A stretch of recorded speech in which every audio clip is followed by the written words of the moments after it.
Beyond lust, the transformative journey of men in love. Men fall in love, the psychology of the male brain in love. Do men and women experience love in the same way? Or do the intricacies of the male psyche carve a distinct path through the labyrinth of affection and connection? This isn't just a biological puzzle, it's an exploration of how emotions, deeply rooted psychology, and the spiritual realms converge to create one of life's most profound experiences. Love transcends the boundaries of mere chemical exchanges, it's a symphony of the soul and intellect. A mirror reflecting our truest selves and the ways we bond with others. Together, let's unravel the hidden layers of the male heart, diving into its depths to uncover insights that can transform not just your understanding of love, but your entire perspective on what it means to connect, grow, and thrive in relationships. Picture this: a man locks eyes with someone across a room. There's an instant spark, a pull that feels magnetic, as though fate itself has orchestrated this encounter. His pulse quickens, and for a fleeting moment, it's as if the noise and chaos of the world fade, leaving just the two of them suspended in time. What's happening here? Is this love, the profound, life-altering connection we all yearn for, or is it something far simpler, yet equally powerful? Let's start at the very beginning, the raw, unfiltered stage of lust. This isn't the fairy tale moment of true love, it's biology in action. Driven by primal instincts, lust is the body's way of saying, here's someone who might fulfill your desires. It's an evolutionary signal, not much different from hunger or thirst, urging us to seek out potential mates. But as intoxicating as this feeling is, it's inherently fleeting. Lust is like a match struck in the darkness, it burns brightly for a moment but inevitably dims. It's a door, a gateway to something deeper. But it's not the room where love resides. Yet, it would be a mistake to dismiss this stage as shallow or unworthy. Lust, often misunderstood or even demonized, plays a vital role in the human experience.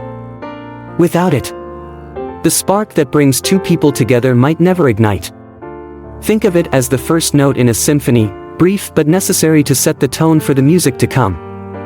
However, lingering too long in this stage is like trying to live on empty calories. It may satisfy momentarily, but it leaves the soul yearning for something richer, more nourishing. Yet, let's not rush past this stage. Lust is a powerful force, often misunderstood or even vilified as if it lacks purity or depth. But in truth, it is an essential thread in the fabric of human connection. Without lust, that initial magnetic pull, the spark that draws two souls together, might never occur. It serves as the spark that ignites curiosity, intrigue, and the possibility of something greater. However, lust alone is not sustainable. Staying in this stage too long is like feasting on sugar. It provides a temporary rush but leaves the heart and soul yearning for deeper nourishment. To move beyond lust is to step into a richer, more profound experience of love, where connection transcends physical desire and touches the essence of who we are.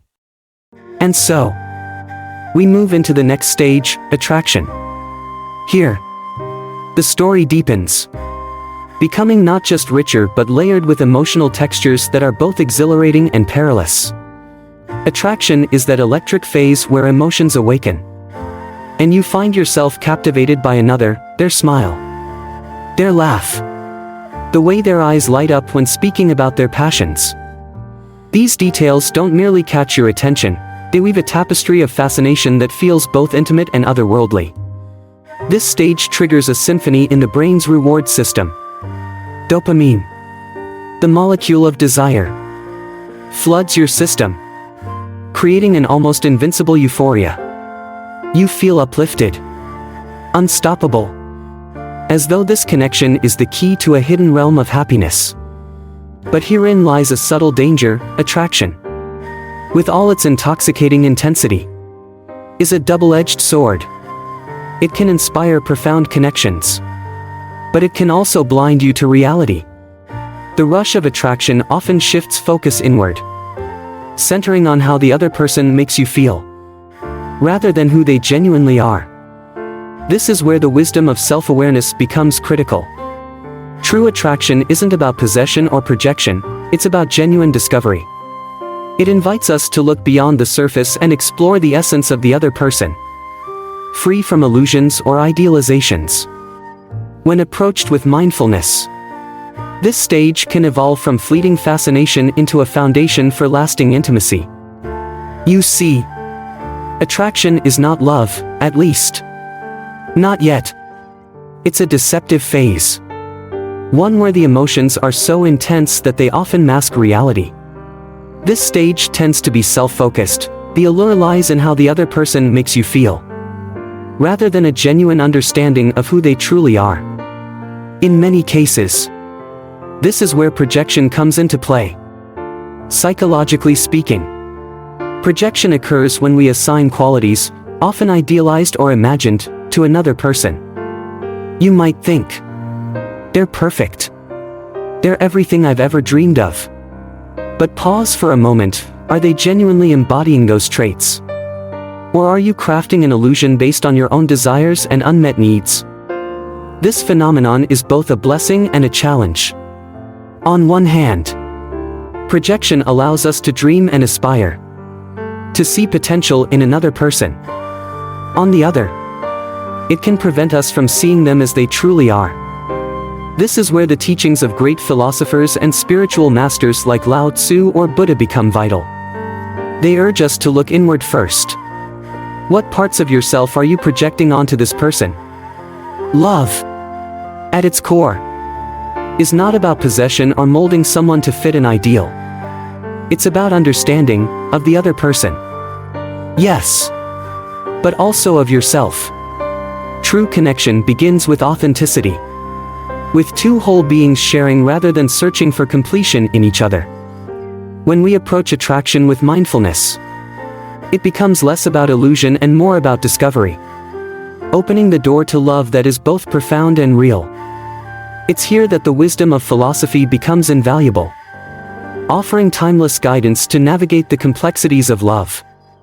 Ancient thinkers like Lao Tzu or Buddha remind us to pause, reflect, and truly look inward. They teach that love isn't about possession or desire but about mutual understanding, a deep and compassionate recognition of another's essence. True connection doesn't arise from what you can take from someone but from what you can offer and share in return. It's the union of two complete and authentic beings, each whole on their own yet enriched by the presence of the other.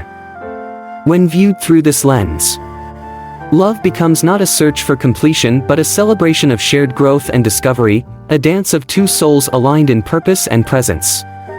This brings us to the third and most transformative stage, attachment.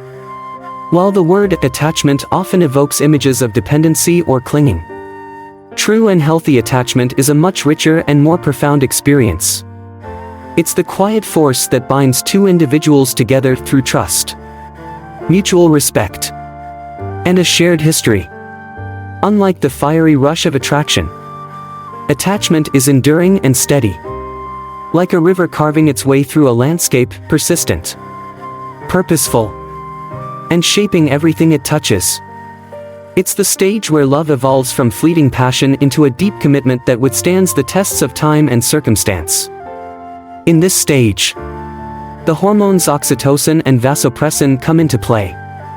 Oxytocin, often called the love hormone, acts as a bridge, fostering intimacy and deepening emotional bonds.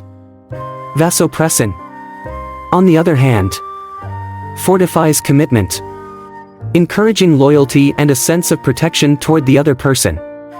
But beyond these biological mechanisms lies a greater truth. Attachment is where love becomes an active choice. It's the moment you decide, every day, to show up for the other person, not out of convenience, but because it holds profound meaning. This choice is a reflection of maturity, a recognition that true love requires effort, patience, and a willingness to invest in the shared journey of growth and understanding. In attachment, love transcends fleeting emotions, rooting itself in the steady ground of shared purpose and unwavering commitment. And yet, this stage isn't without its challenges.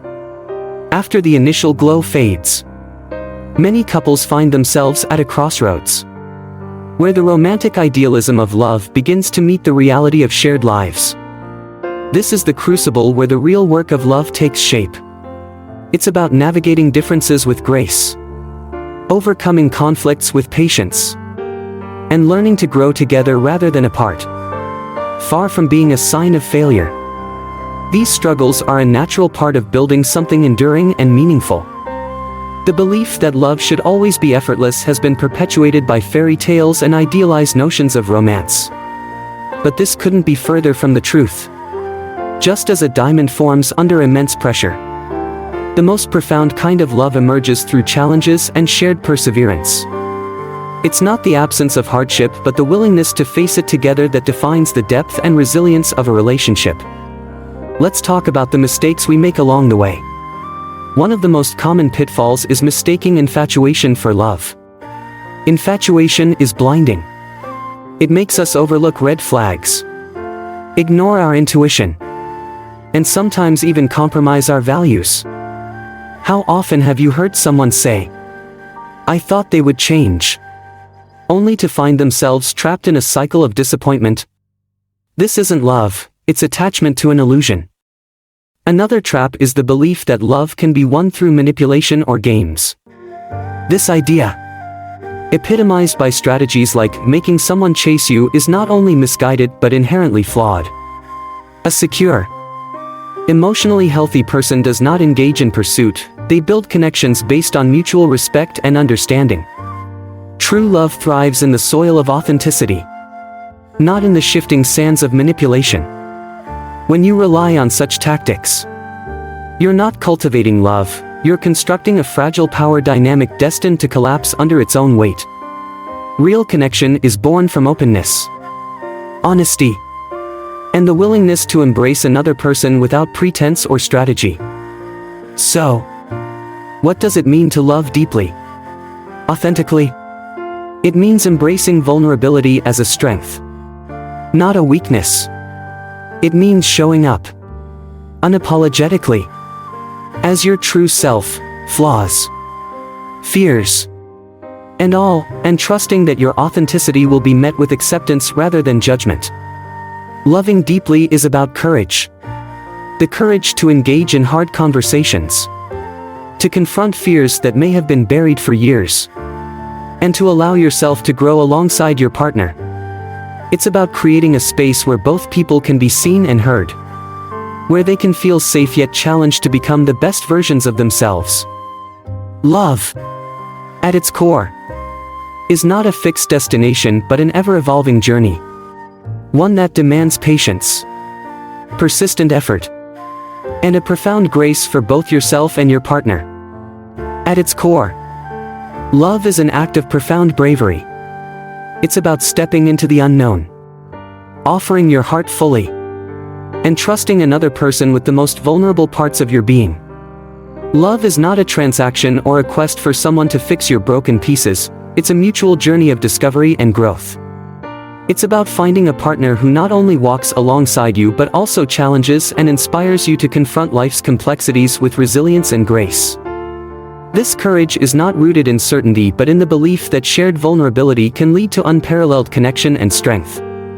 As we bring this exploration to a close, I encourage you to pause and truly reflect on your own journey with love. What lessons have your relationships, both joyous and challenging, taught you about the essence of who you are? Have they illuminated your values, your needs, or perhaps even the fears that shape your connections?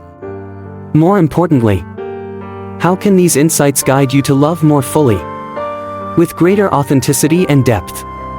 In the future, love is never a one-size-fits-all experience.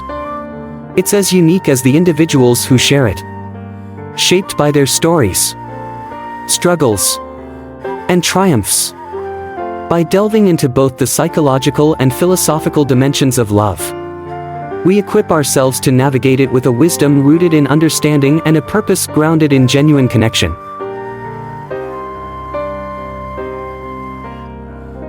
And so, the next time you find yourself on the brink of love, remember this: love isn't a chance occurrence or a mystical force that sweeps you away. It is a deliberate act of creation, a commitment to grow, nurture, and invest in a connection that holds meaning. Love isn't about finding someone who ticks all the boxes of an imagined ideal. It's about striving to become the most authentic and fulfilled version of yourself and offering that truth to another. It is in this honest, reciprocal sharing of your truest self that love finds its greatest strength, flourishing as a partnership of acceptance, growth, and shared purpose. Thank you for embarking on this journey with me. If these reflections resonated, I invite you to continue delving into the depths of what love can teach us. It's not just a personal emotion but a universal force that shapes our connections, choices, and growth. Let it inspire you to explore further, question deeper, and evolve with an open heart. Love, as a profound teacher, offers infinite lessons, each one a stepping stone to understanding both ourselves and the world around us.